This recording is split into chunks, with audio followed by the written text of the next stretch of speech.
Olá, a aula de cálculo numérico de hoje é sobre raízes de equações, mais especificamente o método de Newton-Raphson. Só para a gente lembrar um pouquinho sobre o que é uma raiz de uma equação. Então, dada uma função f de x, como essa daqui, que está representada aqui pelo seu gráfico, as raízes são pontos S, x igual a S, então são esses pontos aqui, ó, x de 1, x de 2, x de 3, tal que o valor da função nesses pontos é igual a zero. Então, isso nada mais é do que os pontos onde a função cruza o eixo x, ok? São as denominadas raízes ou zeros de função, também conhecida como zero de função. Nós falamos até o momento sobre dois métodos, que são métodos de confinamento, que são método da bissecção e método regula-false. O método da bissecção, só para a gente relembrar, dado uma função, a curva em verde, eu escolho o intervalo, que é o intervalo AB. Esse intervalo ele contém uma raiz, então a minha função cruza o eixo num ponto dentro desse intervalo, ela cruza o eixo x, então ele tem uma raiz. E a tática é dividir o intervalo AB sempre ao meio. Então, vou escolher um novo valor, dividi-lo ao meio, e a partir dessa divisão ao meio eu vou definir onde a raiz está. Se a raiz está entre a e x1, ou se a raiz está entre x1 e b. Então, lembra, graficamente eu consigo ver que ela está entre a e x1, mas eu posso fazer isso olhando para os valores da função. Então, f de a vezes f de x1 é menor que zero, então é sinal de que a raiz está aqui, olhando simplesmente para os sinais. Com isso, eu redefino os meus intervalos, e o meu intervalo agora passa a ser A1, B1, que é um intervalo que contém uma raiz. Então, lembra, f de a vezes f de A1 vezes f de B1, a multiplicação de f de A1 vezes f de B1 é menor que zero, então é sinal de que eu tenho uma raiz naquele intervalo. O nome bissecção, ele dá a ideia que você tem duas seções, e duas seções de mesmo tamanho. Então, é pegar um intervalo e dividir exatamente no meio. Então, de novo, continuo pegando esse intervalo, dividindo exatamente ao meio, com um novo ponto, e vou agora definir se a raiz está entre A1 e x2 ou entre x2 e B1. E eu vou fazendo isso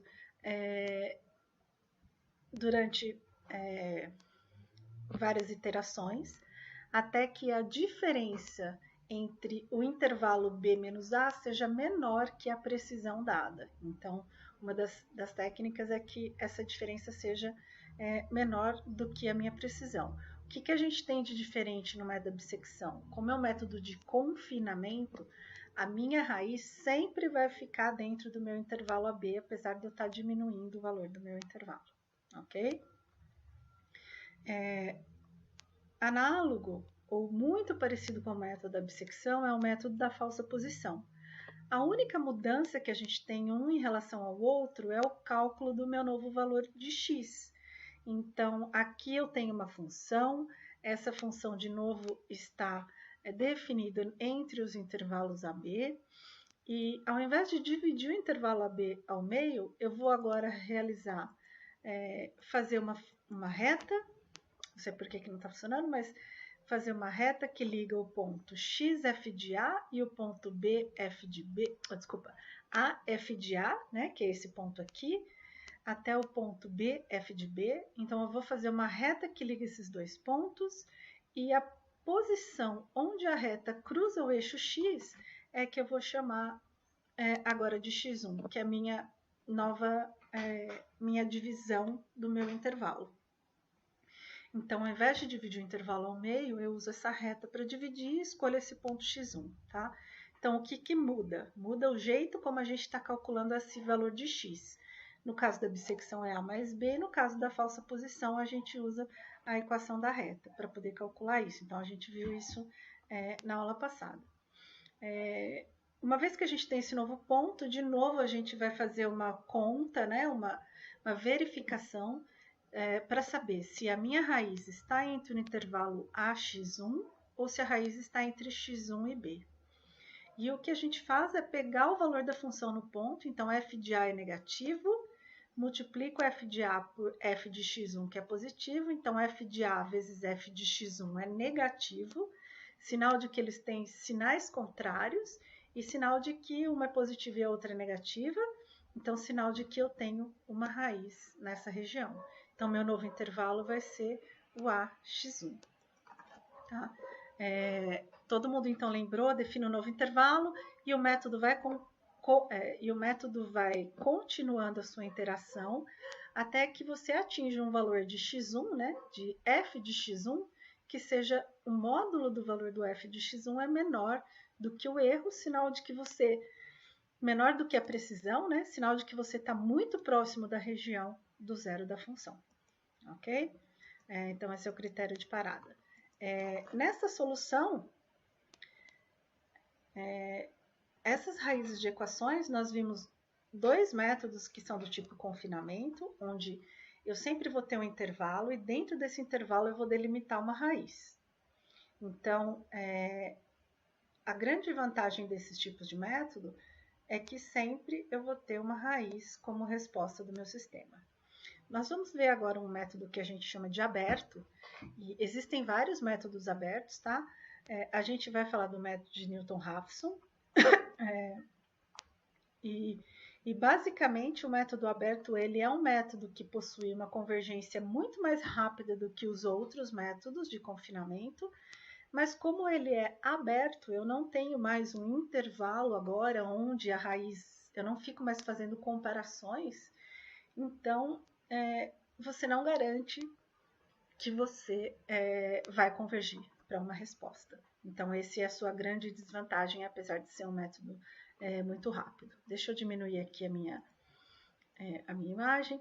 Então, no método de Newton-Raphson, seja uma função f de x contínua, essa função é definida no intervalo AB, e o intervalo AB contém uma e só uma raiz. Então, lembra, intervalo AB, f de A vezes f de B é menor que zero, de tal forma que eu tenho ainda uma raiz dentro daquele intervalo. Tá? Além disso, a primeira derivada da função e a segunda derivada da função, elas devem existir, elas devem ser contínuas e com sinal constante nesse intervalo. Tá? O método de Newton-Raphson consiste em atribuir uma estimativa inicial.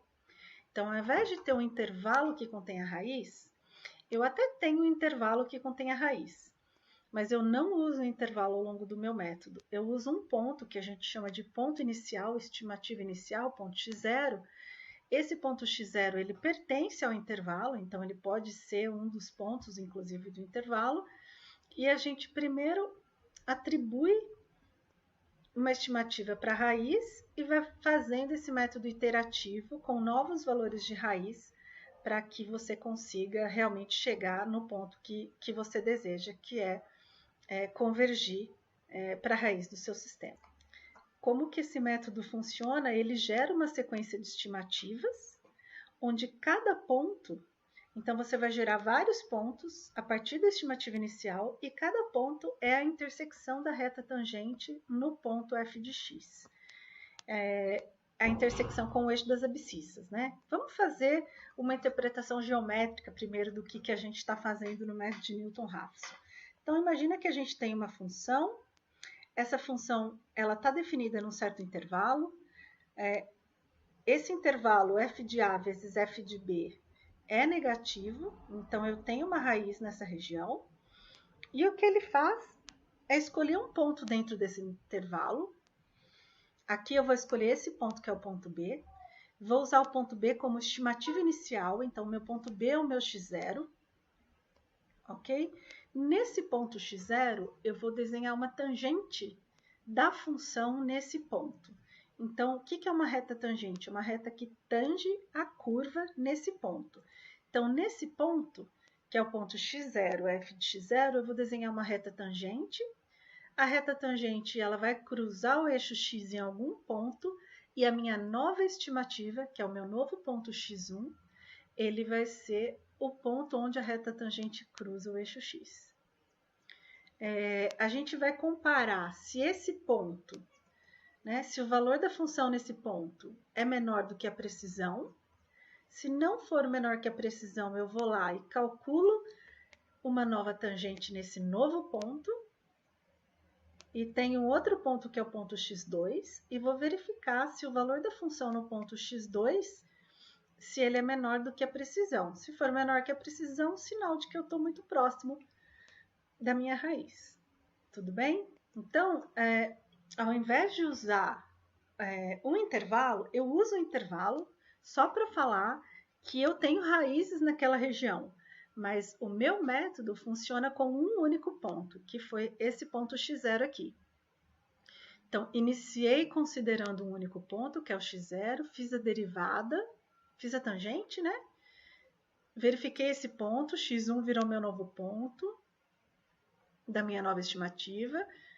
Fui lá para a função, fiz a derivada de novo, tenho um novo ponto, que é o x2, onde a função tangente cruza o eixo x. Tudo bem? Todo mundo, assim, pelo menos entendeu a ideia. Então, no fundo, o que a gente vai estar buscando é, dado um ponto, a gente calcula a tangente, a partir da tangente a gente calcula o novo ponto, verifica se esse novo ponto já está bom ou não, senão eu vou lá e calculo o novo ponto. A gente está falando de interpretação geométrica, então eu estou mostrando aqui só a interpretação da função, né? Mas como que eu consigo calcular esse meu novo ponto, né? Essa nova interação, a função de interação que eu quero.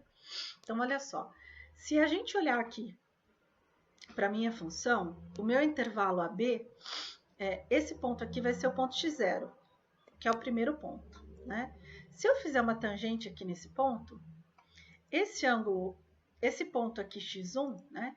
Ou esse ângulo alfa aqui, ele é tangente, quem que é? Cateto oposto pelo adjacente. Quem que é o adjacente? É x0 menos x1, correto? Então, aqui, ó, embaixo, x0 menos x1. E quem que é o cateto oposto? O cateto oposto é o valor da função naquele ponto, que é a altura, é o f de x0. Então, a tangente aqui, quem é? É o f de x0 dividido pelo x0 menos x1, correto? E quem é tangente nesse ponto aqui? Tangente não é a derivada da função primeira? Então, eu posso substituir tangente pela primeira derivada. Eu vou colocar aqui no ponto x0 só para vocês verem. Então, o valor da função no ponto x0, que é esse aqui, dividido por x0 menos x1. Se eu reescrever, passar essa parte de baixo para o lado esquerdo, eu vou ter que o ponto x1, que o meu novo ponto, que é o ponto x1, é dado em função do ponto x0, é dado em função do valor da função no ponto e do valor da derivada também naquele ponto, tá? Então, eu consigo, a partir da derivada da função no ponto e do ponto anterior, que é o ponto x0, calcular o ponto x1. Então, dada uma estimativa inicial, eu consigo calcular um próximo ponto. Então, dado o ponto x0 e a sua função e a sua derivada, eu consigo calcular o ponto x1. Então, essa daqui é o que a gente chama de função de interação de Newton-Raphson. Então, o novo ponto, que é o ponto x de k, ele usa o ponto anterior, que é o k-1, menos a função no ponto menos 1, dividido pela derivada da função no ponto menos 1. Tá? Essa é a função de interação. Que é a função de interação para calcular o novo x lá na bissecção? A mais b dividido por 2. Quem é a função de interação no método de falsa posição? É a menos f de b menos b f de a dividido por f de b menos f de a. E quem é a função de interação aqui no método de Newton-Raphson? É o x de 0, né? O x anterior, menos o valor da função no ponto anterior dividido pela derivada. Então, no caso da técnica de Newton-Raphson, vocês já podem ver aqui que calcular a função de interação não é mais tão simples. Por quê? Porque eu preciso saber o valor da derivada primeira da função. Então, não é como bissecção e falsa posição, onde simplesmente eu uso valores de intervalo. Aqui, eu preciso conhecer a minha função e a sua derivada, tá? A função, o método de Newton-Raphson, ele tem um critério de parada. Então, quando que a função termina? Ela termina quando o valor da função no ponto, x de k, é menor ou igual à sua precisão estabelecida. E aí, esse ponto x de k é o ponto que é tomado como raiz, ou quando eu atingir o número máximo de interações. O método de Newton-Raphson, ele tem um critério de convergência diferente dos anteriores. Lá, o critério de convergência, para que o método realmente resultasse, né, numa solução, eu precisava ter que f de A vezes f de B tinha que ser menor que zero. Aqui a gente tem critério de convergências mais fortes, né? Então, dado o intervalo AB, que contém uma e somente uma raiz, a sequência x de k de valores possíveis de solução é gerada pelo método de Newton-Raphson. Ele vai ser convergente se a primeira derivada da função e a segunda derivada da função não se anularem e preservarem o sinal no intervalo AB. Então, a função no ponto, a primeira derivada da função no ponto e a segunda derivada da função no ponto, elas não podem se anular e o sinal tem que ser preservado. Então, aquele ponto inicial escolhido, ele tem que necessariamente atingir esses critérios para a sua convergência. Além disso, o valor inicial x0, ele tem que pertencer ao intervalo AB, né? E para tal, o valor da função no ponto x0 vezes o valor da segunda derivada no ponto x0 tem que ser maior que zero. Isso quer dizer que a função e a segunda derivada da função, elas têm que ter o mesmo sinal, elas não podem alterar o sinal. Então, ó, função e segunda derivada. Então, você tem que conhecer a função e a segunda derivada da função para que você possa verificar se o critério de convergência está válido, tá? A gente vai fazer um exemplo aqui, onde a gente vai executar o método de Newton-Raphson e depois a gente vai falar um pouquinho sobre o critério de convergência, tá? Em geral, o método de Newton-Raphson, ele gera uma sequência convergente quando a gente está em valores muito próximos da raiz. Então, o que as pessoas às vezes costumam fazer? Quando a gente tem um intervalo muito grande, que a gente não sabe onde a raiz está, as pessoas usam, por exemplo, bissecção para diminuir o intervalo, e quando eu tiver um intervalo bem pequeno, eu vou lá, tipo intervalo de tamanho 1, de intervalo de tamanho 0,5, eu vou lá e uso Newton-Raphson. Então, às vezes a pessoa usa bissecção e depois Newton-Raphson para convergir para o resultado, tá? Porque qual que é o problema da bissecção? O problema da bissecção é que quando você vai diminuindo o intervalo, o erro não vai diminuindo tão rápido assim. Então, ele vai demorando para convergir para o resultado. O erro vai demorando para cair. E no caso de Newton-Raphson, não. Se você já tiver um intervalo menor, o Newton-Raphson ele vai cair bem rapidinho. Tá? Vamos fazer um exemplo aqui. E nesse exemplo, eu tenho uma equação. Eu preciso de derivada primeira e segunda, lembra?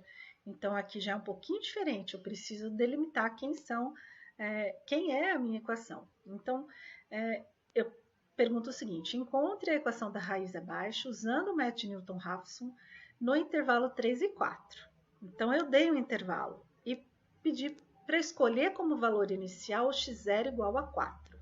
Então, apesar de eu ter um intervalo, eu vou escolher o ponto inicial. Bom, primeira coisa que eu tenho que fazer é tenho a função. Primeira coisa é verificar se tem uma raiz naquele intervalo. Então, eu substituo a função no ponto 3, vai me dar 1,653. Substituo a função no ponto 4, vai me dar menos 14,505. Se a função alterna de sinal, é sinal que eu tenho uma raiz naquele intervalo de 3 a 4. Ótimo, tenho um intervalo. Que valor eu vou escolher? A gente já vai falar sobre que valor eu vou escolher. Aqui eu vou dar o valor para vocês. Então, o valor inicial é x0 igual a 4. Então, eu estou falando que eu quero que vocês comecem no ponto 0 igual a 4. E aí, a primeira coisa que a gente vai verificar é se a regra de convergência é válida. Então, a primeira e a segunda derivada da função nesse ponto 4, se elas não se anulam e preservam o sinal. Então, eu faço a primeira derivada da função. Então, aqui eu tenho a função original, aqui a primeira derivada. E aqui a primeira derivada da função, ela vai ser negativa para o ponto 4, tá bom? É só calcular. E eu calculo a segunda derivada na função, e a segunda derivada da função vai ser negativa também para o ponto 4. Então, eu vou lá e calculo a primeira e a segunda derivada no ponto 4. Por quê? Porque foi o ponto inicial, e verifico e as duas são negativas, então eu tenho convergência. Ótimo, posso usar esse valor, tá bom? O que eu posso usar esse valor? Eu posso usar esse valor para achar uma raiz, que está entre 3 e 4. Então, aqui a minha tabela ela é um pouco diferente, porque a minha função de iteração, então, ó, o instante, né, ele chamou aqui de t, né, porque se vocês olharem a função é de t, ó, é s de t. Então, ao invés de colocar x, eu coloquei t. S de t, então a função t, né, no instante k mais 1, ela vai ser dependente do instante k, menos o valor da função, menos dividido pela primeira derivada. Então, para calcular um instante posterior, eu preciso da função e da primeira derivada. Então, na minha tabela, quem eu tenho? Interação igual a 0, o ponto inicial, que é o 4, o valor da função no ponto inicial, né, no ponto 4, que é menos 14, e primeira derivada da função no ponto 4, que é menos 16. Então, ó, as duas têm sinais negativos, né? Por isso que eu garanto a convergência. Aqui é a minha condição de parada, então a diferença entre os pontos calculados, que aqui é o ponto 4 e um ponto inicial que eu não tenho, então a diferença aqui não existe por enquanto. Então, quem que eu preciso na minha tabela? Da interação, do ponto inicial, né, do ponto x, que aqui é o ponto t, preciso do valor da função nesse ponto e do valor da primeira derivada da função nesse ponto, e o último elemento que vai ser que está relacionada à precisão, que é a diferença entre os valores calculados no instante e no instante anterior. Então, primeiro calculado é o 4, e quem que é o próximo? Opa, aqui. Eu só coloquei a fórmula original, tá? Aqui. Quem é o próximo t calculado? É 3,144. Usando a fórmula, né? Deixa eu colocar aqui, ó. Usando a fórmula onde o x de k recebe o anterior é 4, então vai ser 4 menos o valor da função dividido pela derivada.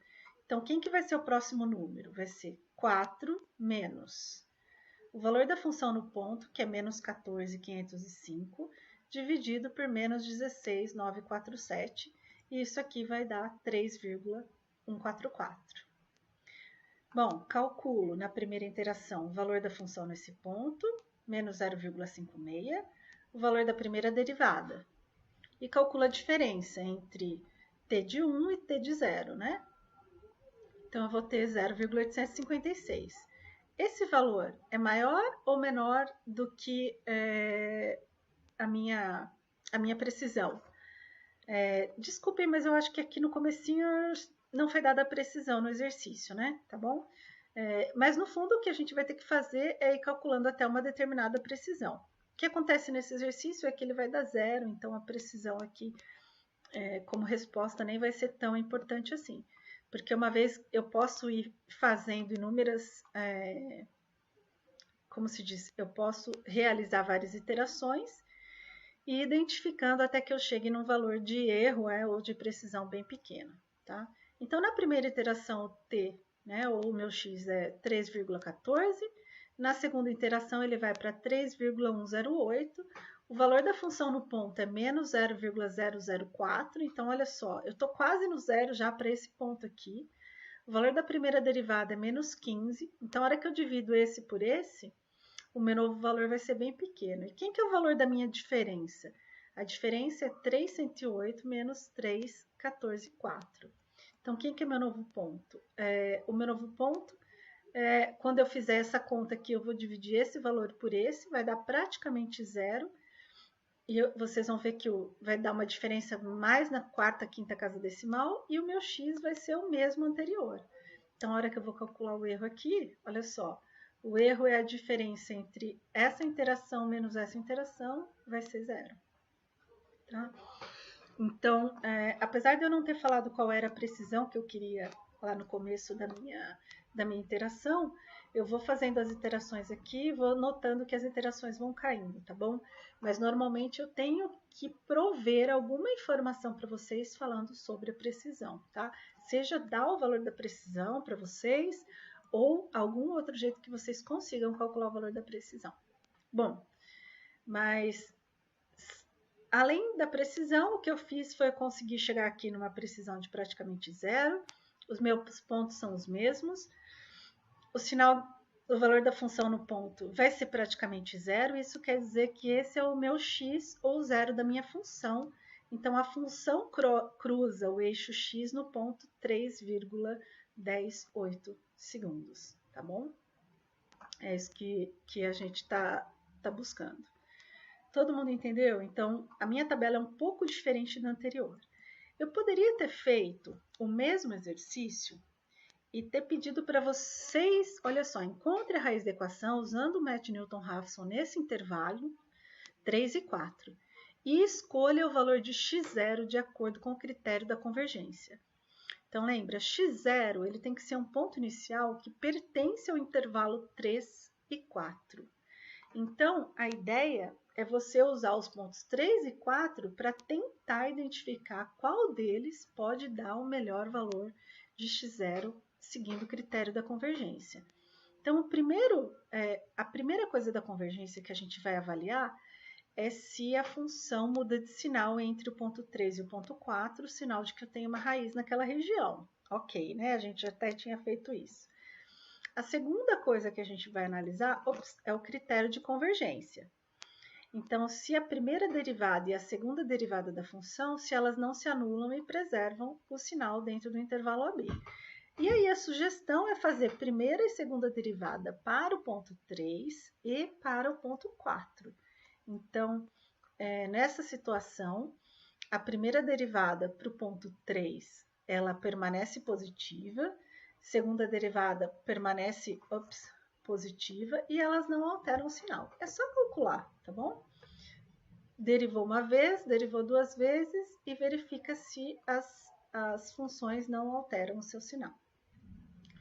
E a terceira, e a segunda, né, critério de convergência é o valor inicial x0, que a gente vai escolher dentro do intervalo AB, ele é tal que o valor da função no ponto vezes a sua segunda derivada tem que ser maior que zero, ou seja, eles têm o mesmo sinal, né? Então, olha só, no ponto x0, quando eu pego o valor da função ela fica positiva. E quando eu pego a segunda derivada da função, a segunda derivada da função no ponto 3 vai ficar negativa. Então, ela alternou o seu sinal, né? Se ela alternou o seu sinal, esse critério de convergência não é válido. Então, o ponto x0 igual a 3 não pode ser usado. Vamos fazer a mesma conta para o ponto x0 igual a 4. Para o ponto x0 igual a 4, o valor da função no ponto é negativo. E se eu pegar a segunda derivada da função, que é esse cara aqui, e também derivá-la nesse ponto, também vai dar negativo. Então, eu consegui, para esse ponto x0 igual a 4, obter o segundo critério de convergência. Então, por isso que o ponto x0 igual a 4 é o ponto que pode ser usado como ponto inicial. Então, se eu não tivesse dado o ponto inicial, né, vocês poderiam descobrir usando ou avaliando o critério de convergência da minha função, tá bom? Então, não é assim, é simples, mas vocês têm que ficar de olho e prestar atenção a respeito da convergência, tá bom? Então, seria o ponto x0 igual a 4. Bom, vamos falar algumas considerações finais sobre as raízes de equações. Os três métodos, eles podem ser comparados quanto à sua existência, velocidade de convergência e também esforço computacional, de modo que você consiga verificar qual deles vai ser o mais adequado para cada uma das situações que vocês vão estar utilizando, tá bom?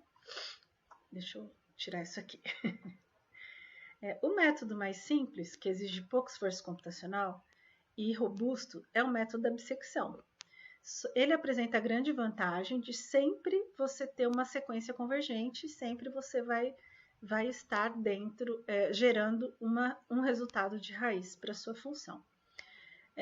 Mas a sua grande desvantagem é a sua baixa velocidade de convergência, porque a gente sempre vai ter um número finito, né, de intervalos, porque a gente sempre está dividindo por 2, inclusive a gente consegue calcular, mas você sempre vai estar dividindo por 2, e com isso o método vai sempre convergir com uma baixa velocidade. Tá? Como ele é muito robusto e ele mantém sempre uma raiz dentro do seu intervalo, ele é muito bom para ser usado como um método que a gente chama de preliminar. Então, que foi aquilo que eu comentei aqui nessa aula. Se você tem um intervalo muito grande, você vai lá e usa primeiro o método de bissecção, e depois que você tem já um intervalo menor, você vai lá e utiliza um outro método para encontrar a raiz. Né? O método da falsa posição, ele também é uma técnica robusta, que também apresenta a vantagem de ter uma sequência sempre convergente, mas ele é um pouco mais rápido que o método da bissecção, tá? Ele é um método que acaba convergindo um pouco mais rapidamente para o seu resultado. Entretanto, quando a convergência se começa a partir de um dos extremos, né? Quando o nosso primeiro valor acaba dando muito no extremo, a convergência usando falsa posição também é lenta e pode até se comparar ao método da bissecção. Tá? Então, dependendo da função, pode ser que você tenha situações como essa. O método de Newton-Raphson ele é, sem dúvida, o método mais rápido, com maior velocidade de convergência. Só que ele apresenta algumas desvantagens.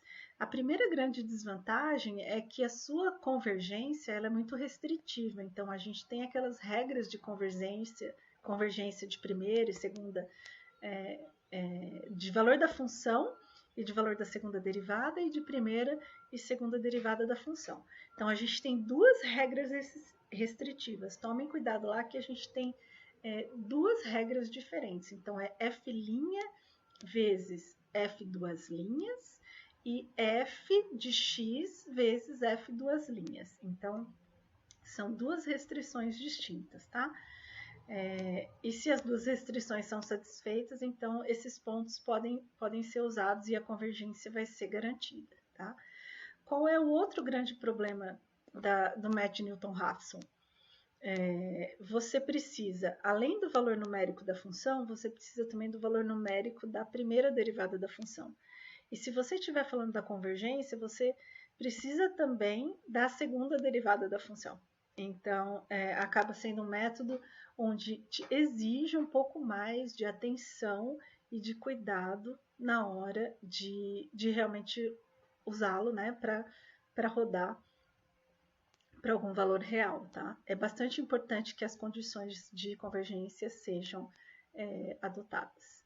Se a derivada tiver uma forma analítica muito complicada, a sua avaliação vai exigir um grande esforço computacional, porque o esforço computacional vai ser para calcular a derivada e não para calcular a raiz da função. Então, isso é um outro grande problema, pensando do ponto de vista de custo computacional. Se o valor da primeira derivada for muito grande, a convergência vai ser muito pequena, porque você vai ter um valor dividindo, né, da primeira derivada, ele vai ser, é o valor de baixo da minha equação lá, quando a gente fala da iteração, né, a gente tem um ponto é igual ao ponto no instante anterior, menos o valor da função dividido pela derivada da função. Como a gente divide pela derivada, se a derivada for muito grande, esse valor que vai ser subtraído do ponto anterior vai ser muito pequeno e a sua interação vai ser lenta, tá? Então, isso também é um outro grande problema. E isso a gente não consegue prever, porque cada função vai ter um conjunto de derivadas e mesmo assim, num ponto, a função e a derivada podem ter valores bastante distintos, tá bom? Para os casos em que a utilização do Newton-Raphson se mostra inviável por um desses motivos, seja convergência, primeira ou segunda derivada, você pode recorrer ao método da falsa posição, porque ele é mais rápido que o da bissecção, tá? Então, ele acaba sendo uma boa alternativa. Bom, eu acho que é isso. Eu vou ainda fazer uma aula não de dúvidas, mas uma aula meio de revisão a respeito dos métodos para tentar passar para vocês. mas basicamente esse é o conteúdo que está na ementa, que a gente tem que cumprir. Então foi um prazer estar aqui com vocês, espero que vocês tenham aprendido essa ideia e tenham. Vocês não precisam decorar as fórmulas, mas vocês precisam saber quando elas são úteis, para que elas podem ser usadas, em que situações você pode usar quais tipos de método. Esse é o maior objetivo, é fazer vocês pensarem, criarem um pouquinho esse conhecimento, esse pensamento científico em vocês. Espero que todos estejam indo muito bem e que vocês consigam todos passar na disciplina de PLE e realmente fazer valer esse semestre aí como um semestre, né, esse curso, né, do PLE como um semestre real. Um grande abraço a todos e a gente ainda se fala. Tchauzinho.